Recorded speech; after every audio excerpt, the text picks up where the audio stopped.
Yeah, so just because I go out there and pick Dunkirk right away, it doesn't mean that there's no more Spoiler options. alert. Yeah. I'm picking Dunkirk, so Yeah. Okay, that's totally fair.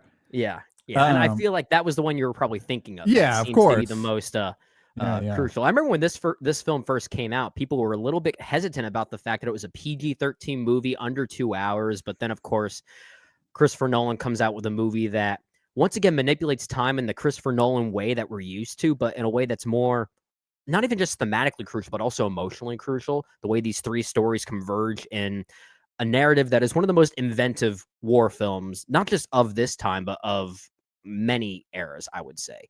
Mhm. And so many war films nowadays. I feel like a lot of war films nowadays, I think, are becoming way more successful at being anti-war and even claiming that they are anti-war.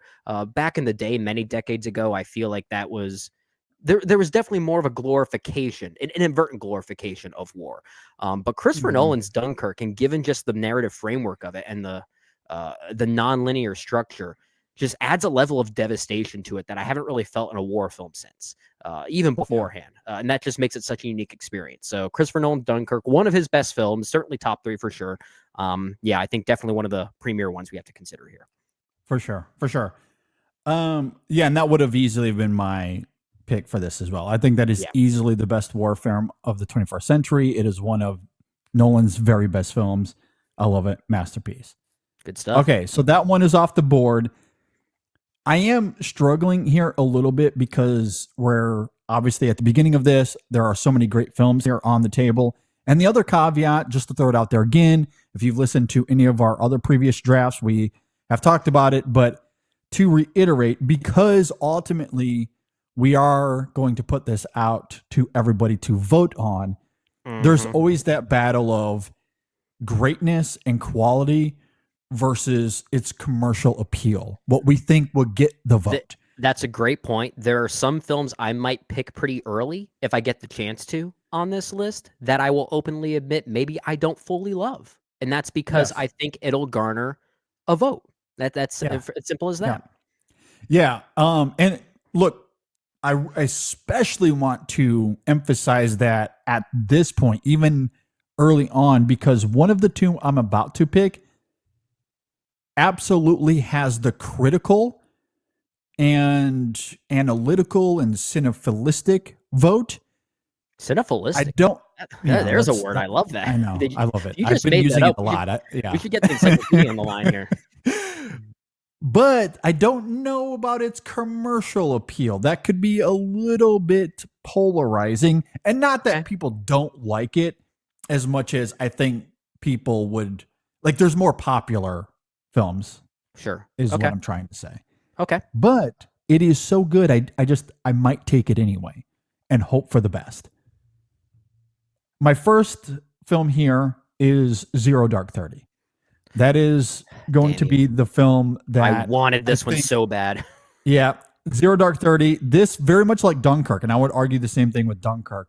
It Mhm. has the critical cinephile vote, but I think it also it's very popular. It is a mainstream film as well, and a Mhm. lot of people love Zero Dark 30. And I mean, for obvious reasons. I don't think I really need to get into it, but it's certainly one of Bigelow's best films. It's It's one of the it's best yeah. of its year. It's one of those Phenomenal films film. it's one of those films that just feels dangerous, and I've said that before about a few films where it Yeah. feels like you're lifting or you're watching something that's lifting this confidential curtain that you almost fear for your own safety having seen it. Like, it's almost like you're watching classified documents in real time, and it's a very Mm. thrilling experience. I don't wanna say the other film that Catherine Bigelow directed because it's also eligible for this list, but I will say I Uh-huh. like this one more than that other one. Yeah, I mean, I love them both, but I Mhm. do agree that Zero Dark 30 is probably the better of the two.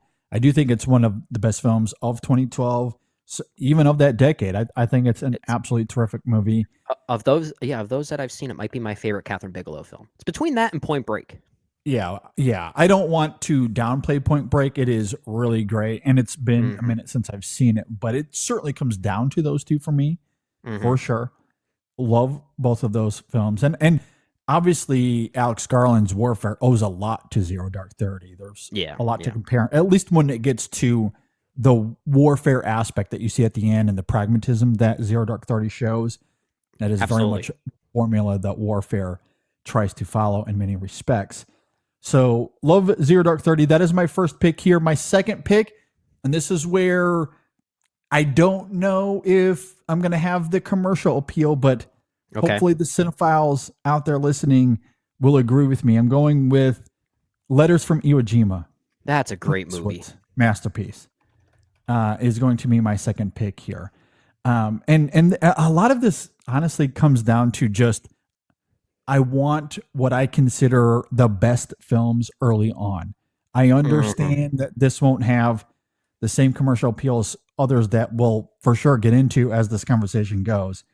But if I have to narrow down, if I'm doing a top five, Dunkirk very much in there, Zero Dark 30 in there, and Letters from Iwo Jima probably rounds out a top three. I think it is that good. It's a phenomenal film with an incredible perspective, sophisticated nuances. The characters are great. The action is well staged. Oh yeah.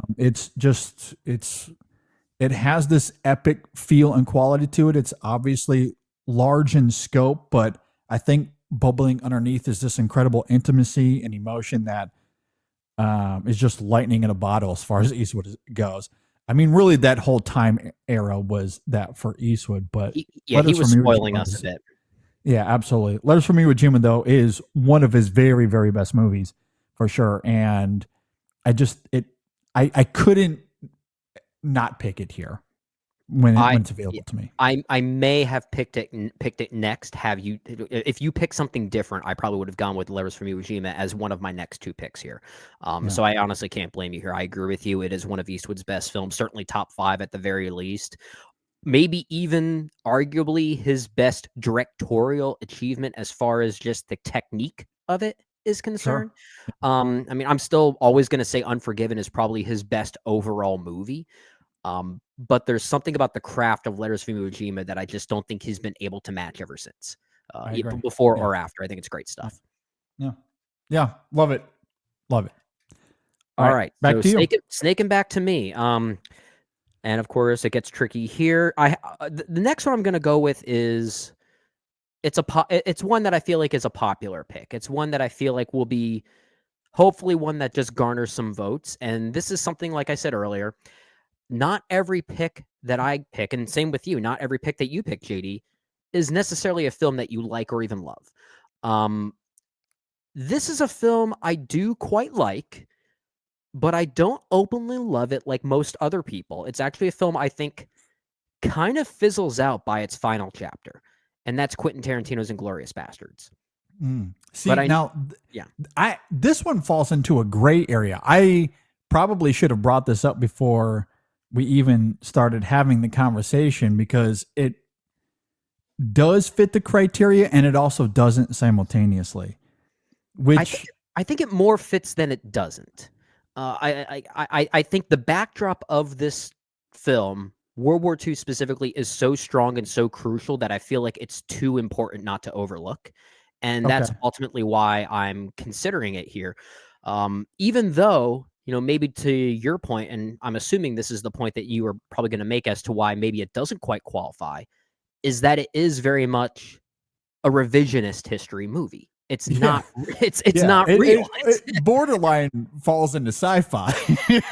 Like it's I all get made that. up. I get So that. That's well, I don't know. Do we want to make a real time decision on this? I know we did get some responses yeah, on Twitter when you posed the question that many of our listeners might yeah. consider this one still.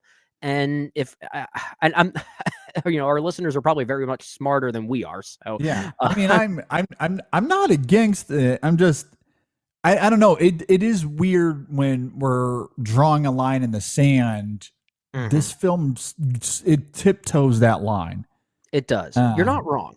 It tiptoes that line very effortlessly, which is I think that's one of its best qualities. Until its final chapter when it becomes something else entirely.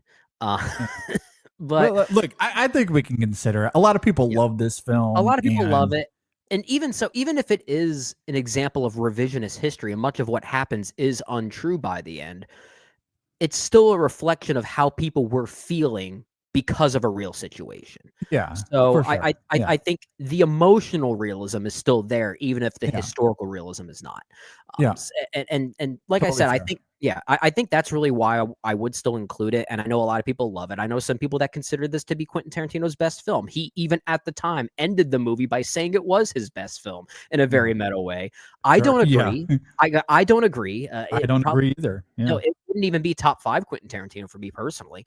But I think at the very least it has his best opening sequence. Those opening Oh 20 yeah. minutes, that's probably the best stretch of any Quentin Tarantino movie, if you ask me. I don't think the whole movie has that level of strength, but I do think as a World War II film, it's a very interesting one. So that's why I wanted to Mhm. consider it here.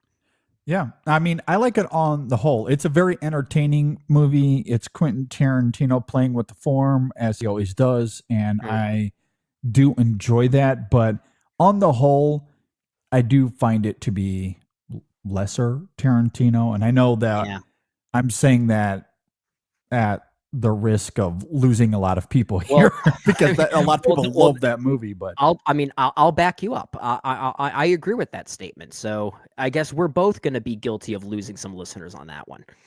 yeah, but look, it's a second round pick here, so we Mhm. do recognize that we're in a minority when it comes to that film. It's a very entertaining movie, though. Like, it's a movie It I is still very really entertaining. like. Yeah, yeah, Yeah, yeah. yeah. No, I It just agree. there are just things about it I don't fully love when compared to some of Tarantino's other genre explorations. I think he's done it much Uh, better.